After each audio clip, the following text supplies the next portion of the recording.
Crise econômica e desemprego estão entre as causas apontadas para o excessivo aumento da judicialização da saúde. Qual é a orientação dos juízes ao decidirem sobre ações que buscam medicamentos e cirurgias? Quais são os efeitos sobre o sistema e o orçamento públicos? Esses são os principais temas de hoje do Pensamento Jurídico, uma produção da Associação dos Magistrados Mineiros, a AMAGES. Para falar sobre o assunto, nós vamos conversar com o desembargador Renato Dresch, que é coordenador do Comitê Estadual de Saúde do Conselho Nacional de Justiça e também é membro do Comitê Nacional. Ele é magistrado há 25 anos e já passou por 4 comarcas: Passos, Ibiraci, Piumhi e Belo Horizonte, onde está há 16 anos, dos quais 3 anos e meio como desembargador. Doutor Renato, obrigado por mais uma vez participar aqui do nosso programa do Pensamento Jurídico. Nós teremos ainda os quadros Pensamento. Não temos universitário hoje, os estudantes estão voltando ainda de férias, né? E o pensamento literário só fará indicações de leitura para os nossos telespectadores. Doutor Renato, mais de 50 mil processos correm na Justiça Mineira exigindo que o governo arque com algum custo na área da saúde. De acordo com o governo mineiro, só em 2016 foram gastos 287 milhões de reais com o cumprimento de sentenças. Por que cresce tanto o número de ações na Justiça de pessoas buscando acesso à saúde? Esse crescimento, primeiro que a população descobriu que a saúde é um direito humano fundamental social. De outro lado, no momento que a crise econômica se aproxima, as pessoas saem dos planos privados e vão para os planos públicos de saúde. Mas, na verdade, nós temos em Minas Gerais, na Justiça Estadual, aproximadamente 32 mil processos da saúde pública. E temos 28 sobre saúde suplementar dessa temática. Ou seja, busca-se ações judiciais nessa área, tanto nos planos de saúde como no Sistema Único de Saúde, o SUS. Exatamente, mas a grande demanda de acesso à saúde é da saúde pública. Em função da crise econômica, especialmente, né? Exatamente, as pessoas buscam realmente ter algum tratamento de saúde, a recuperação da saúde que está abalada. Entendi. Doutor Renato, agora, quais são as condições em que o pedido é deferido pela Justiça? Tem relação com o tipo de doença ou a renda do reclamante? A renda do reclamante, os tribunais superiores estão começando a discutir essa questão da renda. Entretanto, se saúde é um direito humano fundamental social, a renda é irrelevante. Se saúde é um direito de acesso universal e igualitário, todas as pessoas teriam direito à saúde, né? A questão da renda é que os tribunais discutem, se a pessoa tiver condições financeiras fora da política pública, não poderia ter acesso. Isso é uma nova vertente de discussão dos tribunais. Sim. Mas é possível saber se a pessoa precisa mesmo daquele medicamento, se o procedimento, ou se ela poderia bancar esses custos e ajudar de alguma forma? Em princípio, para o magistrado, isso é relevante se ela tem condições ou não de pagar. Direito social para todos, né? E, de outro lado, o que nos preocupamos é com a medicina baseada em evidência. Isso, sim, muito importante que se discuta, para que não tenhamos oportunismo, acesso a medicamentos, busca de milagres, às custas do erário. Às vezes tem laboratórios que ficam fazendo experimentalismos aí e também situações até de fraude, né? Sem dúvida, os laboratórios realmente impressionam bastante, eventualmente para querer incluir novos medicamentos. Quando tem outro medicamento que tem a mesma eficácia terapêutica, já no SUS, nós não podemos permitir que se acesse outros apenas pela vontade do médico, vontade do laboratório, que seria um gasto desnecessário para o poder público. E pode haver casos também de médicos recomendarem cirurgias desnecessárias, né? Muitas vezes também precisamos entender o seguinte, os médicos são falíveis também. Então, por isso, sempre que o médico prescreve um novo produto, um novo procedimento, é necessário que se avalie a evidência científica e sobre a necessidade daquilo. E essas ações que o cidadão faz para buscar saúde, elas têm que ser feitas contra o Estado ou contra o município? Não, aí nós temos na Constituição Federal dizendo que a responsabilidade é dos três, União, Estado e Município. Embora nós tenhamos políticas públicas que repartam competências e distribuam atribuições, isso não pode ser desprezado também, que a própria Constituição diz que nós precisamos criar uma rede. Uma vez criada uma rede, nessa rede existe uma divisão de competências, precisamos saber o que é do município, o que é do Estado, o que é da União. E os estados, os municípios já estão mais preparados, porque é sempre um impacto novo à medida em que foge o orçamento deles quando é autorizado, quando é definido um pedido de um medicamento que às vezes não existe na rede ou muito caro, ou também uma cirurgia também que eles não estavam preparados para elencar naquele seu recursos disponíveis, né? Na verdade, o grande penalizado nessa questão são os municípios, que como o município, de acordo com a Constituição Federal, é o prestador direto dos serviços, então E o cidadão que está próximo, ele acaba buscando sempre atendimento ao município. E muitas vezes essa responsabilidade sequer é do município. O Estado e a União sempre devem participar com a cooperação financeira. Mas muitas vezes, se o Estado e a União não repassarem, o município acaba arcando com aquele valor, aquele pagamento. E esses processos, doutor Renato, como a gente disse aqui, que eles estão aumentando muito, né, na própria justiça estadual, que tem uma carga processual muito forte, muito elevada também. Isso dificulta o atendimento, o deferimento a essas ações, à medida em que também, se as pessoas recorrem à justiça, porque estão com alguma urgência, né? Não, nós sempre recomendamos aos magistrados que tenham cuidado para cuidar sobre a evidência científica daquilo que está sendo pleiteado. Então, nós criamos o NATJUS, Núcleo de Apoio ao Judiciário, para que o Judiciário decida com base em notas técnicas, né? E não decida simplesmente com emoções.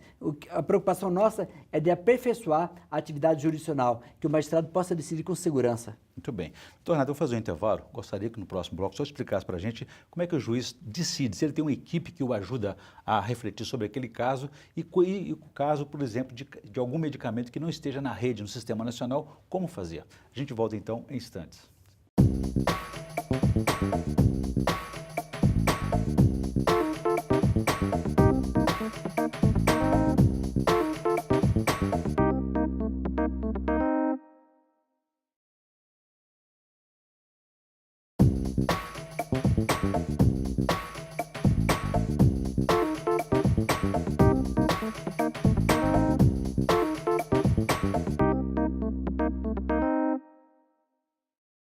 Estamos de volta com o Pensamento Jurídico, uma produção da Amages. Participe de nosso programa pelo e-mail pensamento@amages.com.br. Hoje estamos discutindo sobre a judicialização da saúde, a excessiva judicialização e o que o judiciário faz na hora de decidir sobre questão, compatibilizando o orçamento e o sistema. O nosso entrevistado é o desembargador mineiro Renato Dresch, que é coordenador do Comitê Estadual de Saúde do Conselho Nacional de Justiça, o CNJ, e é também membro do Comitê Nacional.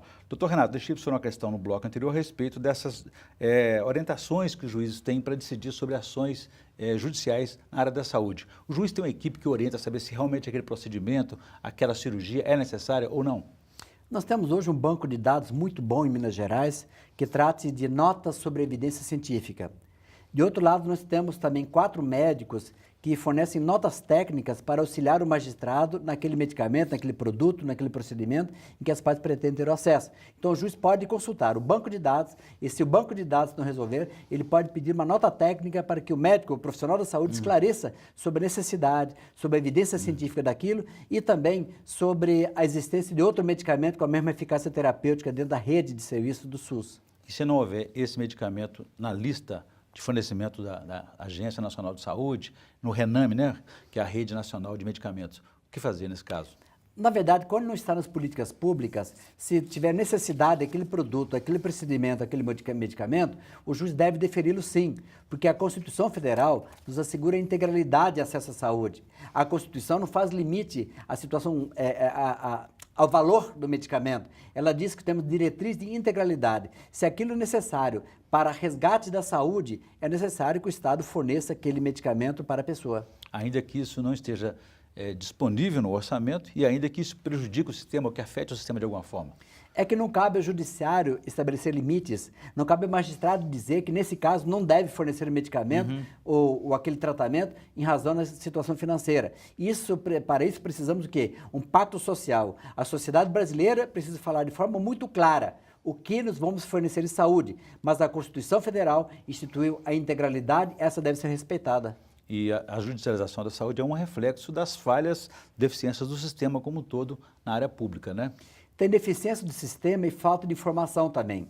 O que nós precisaríamos todos, sempre que há um pedido de acesso a algum procedimento, algum medicamento novo, nós precisamos imediatamente, o poder público teria que esclarecer as razões da recusa. Isso muitas vezes não comparece, então tem muita deficiência no sistema. Então esse cuidado o magistrado deve ter sim de buscar, mas essa deficiência existe e acaba indo para o Poder Judiciário decidir essas questões. Há quem defenda, né, a tese aí de que seria necessário privilegiar ações coletivas em vez de individuais. O que o senhor acha dessa tese? Acho absolutamente correto. Nós precisamos do quê? Precisamos melhorar a política pública. Eu acho que a judicialização individual, a chamada microjustiça, deve ser uma exceção à regra.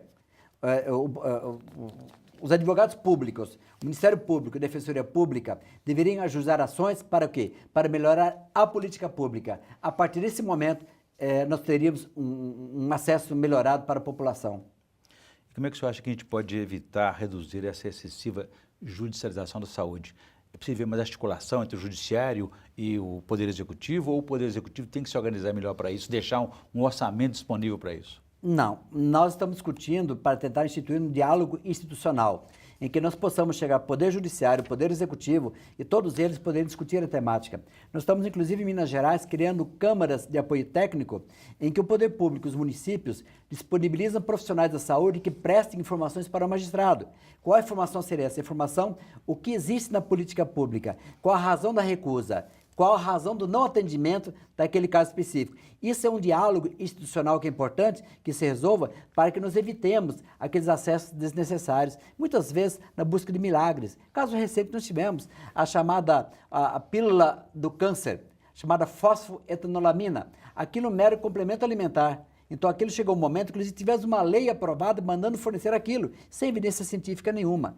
Isso deve ser extirpado do Poder Judiciário. Então, aí, nesse caso, o Judiciário tem que modular essas situações aí, identificar cientificamente as situações de cada caso, né? Exatamente, precisamos ter rapidez. Então, o Poder Público precisa ter muita rapidez também, informar o Poder Judiciário para que o Poder Judiciário possa decidir com segurança. Porque nem um dia o magistrado não sai de casa naquele dia para tentar penalizar um gestor público. Do mesmo modo que o gestor público não sai de casa naquele dia para evitar o atendimento de uma criança, uma pessoa idosa ou qualquer pessoa enferma. Nós sabemos as dificuldades orçamentárias hoje do Estado como um todo, dos municípios, né, da falta de recursos. E muitas vezes os procedimentos burocráticos de cada ente público aí é de fazer uma licitação, comprar em grande escala. Às vezes a compra avulsa de um medicamento que não existe na rede e que foi, nesse caso, deferido um pedido, uma ordem judicial, fica até mais caro do que no mercado do que comprar em grande escala, né? Mas o Poder Público já sabe quais são as grandes demandas, então, de repente, deveria se precaver para essas demandas. E no estado de Minas Gerais temos um problema sério nos últimos anos, em que não tem sido gasto efetivamente os 12% daquilo que era obrigatório ser gasto. Então existe uma deficiência de gasto, então o gasto está a menos. Os municípios penalizados, mas o estado de Minas Gerais não tem feito a sua parte de atendimento dentro do orçamento. Tem muito valor, um valor muito alto em chamado restos a pagar, aquilo que não foi cumprido daquele ano. Então realmente isso acaba judicializando. Isso impacta o fornecimento do serviço público de qualidade dos municípios, né? Muito mais. Os municípios realmente são muito penalizados. Quando o Estado não faz os repasses necessários, o município acaba arcando uma grande parcela da obrigação de gastos com saúde. Muitas vezes, realmente, onerando de forma totalmente desproporcional. E em relação aos planos de saúde, doutor Renato, as demandas são mais ou menos semelhantes, repetitivas? Qual é o procedimento que o senhor tem lidado com isso aí nesse período? Os planos de saúde se dividem um pouquinho. Temos uma parte, 60% das demandas contra planos de saúde são para discutir relação de consumo, cobertura, mudança de valores de pagamento, não é? E aqueles outros 40%, até 50%, 40%, 50%, são aqueles de acesso a novos produtos e medicamentos que não são fornecidos. Então, nesse caso, naquelas demandas dos planos de saúde, elas realmente entram na discussão sobre a evidência científica, sobre a necessidade daquele medicamento, daquele procedimento. Entendi. Agora, a respeito assim, de abuso, o senhor acredita que esse excessivo aumento aí tem sido resultado de uma má orientação, má informação, algum abuso realmente das pessoas que buscam ações na justiça? Até uma parcela de abuso, sim, que as pessoas não aceitam. Nós, ocidentais, nós não aceitamos a morte. Então, por isso, muitas vezes a pessoa busca milagres às custas do erário ou do próprio plano de saúde. Mas isso é a menor parte. Grande parte, realmente, existe deficiência de acesso que é negado à população brasileira. O senhor tem ideia de quanto que os estados e municípios têm gasto no país em função dessas demandas judiciais na saúde? Os municípios estão gastando na base de 30% do orçamento com saúde.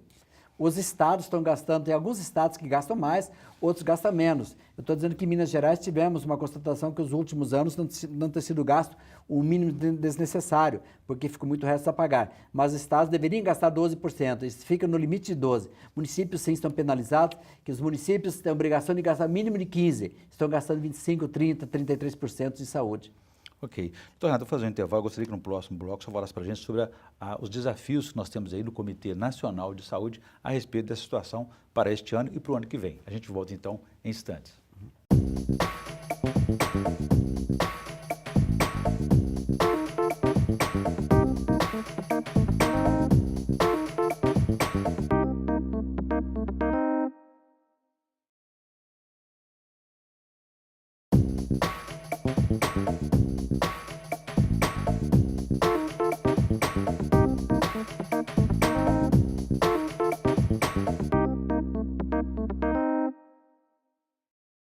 Estamos de volta com o Pensamento Jurídico, uma produção da Amages. Participe de nosso programa pelo e-mail pensamento@amages.com.br. Hoje estamos discutindo a excessiva judicialização da saúde. Nosso entrevistado é o desembargador Renato Dresch, do Tribunal de Justiça de Minas Gerais, que é coordenador do Comitê Estadual de Saúde do Conselho Nacional de Justiça e também membro do Comitê do CNJ Nacional. Doutor Renato, deixei para você então uma questão no bloco anterior a respeito dos desafios, né? Nós temos aí um ano encerrando um mandato dos atuais governadores, presidentes, e o ano que vem um processo que recomeça a gestão aí. Quais são os desafios que o Conselho Nacional de Justiça vislumbra para essa questão? Em 2009, quando o Supremo realizou a audiência pública número 4, ele criou o Fórum Nacional da Saúde, do qual participo. E a preocupação nossa, efetivamente, do Fórum Nacional, do CNJ, é de que nós tenhamos uma judicialização mais aperfeiçoada, em que os magistrados possam decidir com segurança. Nós não conseguimos acabar com a judicialização da saúde, mesmo diminuí-la muito, enquanto nós tivermos uma gestão muito transparente, muito clara, muito evidente. Então, o CNJ está criando agora o chamado ENATJUS.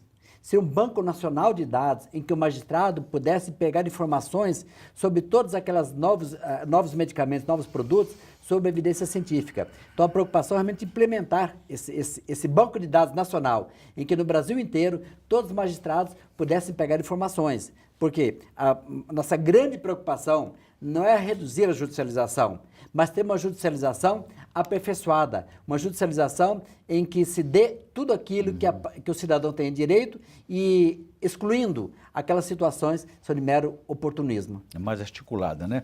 Agora, doutor Renato, o Supremo Tribunal Federal está discutindo a questão do aborto também. Isso, dependendo do resultado, deve aumentar essa judicialização, né? O aborto, não sei se vai impactar a judicialização. O aborto é uma temática muito interessante, ele é internacional, inclusive essa discussão, mas não acredito que ele impacte na judicialização da saúde. Pelo contrário, nós vamos ter uma situação muito mais clara no Brasil. Agora, nós falamos aqui dos juristas, dos magistrados, também os gestores estão muito preocupados com isso, né? O senhor acha que a preocupação maior deles é com a prisão? Pode ser preso um secretário, um gestor da saúde que não cumpriu aquela ordem judicial, pode ter os bens apreendidos, qual que é a situação, ou é só mesmo de orçamento? A questão mais orçamentária, a questão da prisão, existe uma preocupação muito grande de prisão. Na verdade, o descumprimento de alguma ordem judicial, isso levaria a um crime de menor potencial ofensivo. Ela não daria prisão. É um termo circunstanciado que o secretário se apresentaria e acabaria não sendo preso por conta disso. Eu, particularmente, tenho uma posição totalmente contrária em querer penalizar o gestor, que o gestor, quando não cumpre, geralmente não cumpre porque não tem condições orçamentárias para cumprir aquela decisão judicial. Eu, particularmente, tenho uma decisão jurídica afirmada que a prisão é uma medida totalmente inadequada para isso. Do mesmo modo que é totalmente inadequado também de querer pegar o patrimônio do gestor público, que aquilo precisamos distinguir. O gestor da pessoa do poder público. Ele trabalha naquele momento, pessoa física, não pode ser responsabilizado com o patrimônio pessoal. É, porque eles reclamam que a judicialização é do tipo que passa por cima de tudo, né? Passa por cima de protocolos, listas de agência de medicamentos, normas, conselhos, enfim.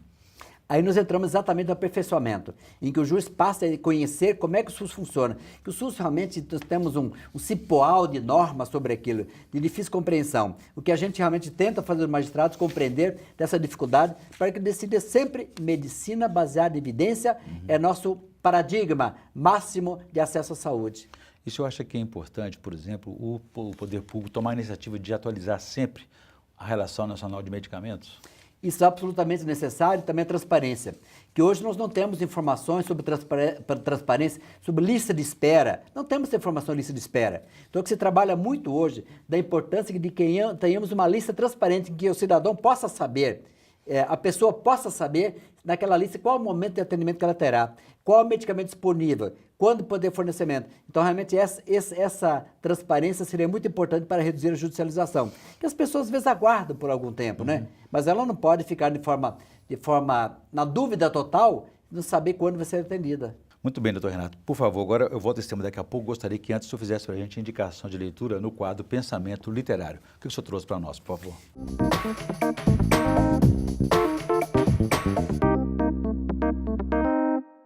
Trouxe esse livro aqui, Sapien.